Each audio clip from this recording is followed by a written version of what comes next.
Samsung phone কিনবেন 2026 সালে এসেও যারা স্যামসাং কেনার চিন্তা ভাবনা করছেন তারা এখনই সাবধান হন, তা না হলে অনেক পস্তাতে হবে আপনাকে। আমি কিন্তু স্যামসাং ফোন চালাই অনেক আগে থেকে।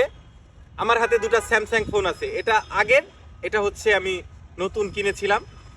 অনেক আগে থেকে আমি স্যামসাং ইউজার। তবে ইদানিং এসে স্যামসাং এমন সার্ভিস দিচ্ছে আমাদেরকে যে আসলে আমরা স্যামসাং ইউজাররা হতাশ হয়ে যাচ্ছি। তার একটি নমুনা উদাহরণ বলেন, বাস্তব অভিজ্ঞতা বলেন, সব কিছু থেকেই আমি বলছি এখন এই 26 সালে এসে আপনি স্যামসাং ফোন কেনা থেকে বিরত থাকেন। আমি এই ফোনটা চালাই অনেক আগে থেকে। এটা S20, এটা S23, এই দুইটা ফোন আমি ইউজ করি। এই ফোনটা দেখেন, এই ফোনটা দেখেন, এই দুটা ফোনেই কিন্তু গ্রিন লাইন ইস্যু। আমি এটা ইউজ করছি 2 বছর 2.5 বছর, কিন্তু এটা আমি 2 মাসও ইউজ করতে পারি নাই।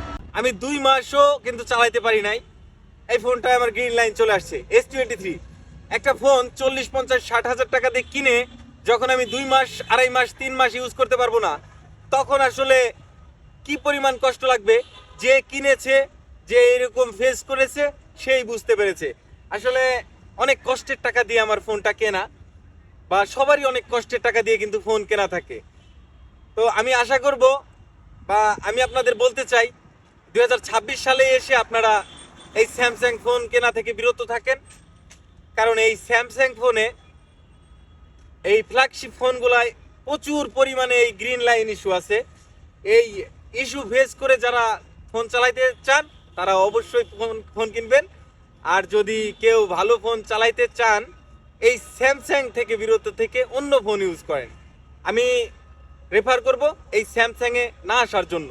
অবশ্যই আপনার কষ্টের টাকা বিফলে না যাক, আমি সেটাই চাই।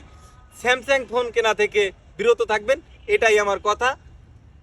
অনেক কষ্টের টাকা দিয়ে আমার ফোন কেনা ছিল, কন্টেন্ট ক্রিয়েশনের জন্য কেনা ছিল। ভেঙে ফেল ফোন, ভেঙে ফেল ফোন, ভাঙ ভাঙ দুটো ভেঙে ফেল স্যামসাং।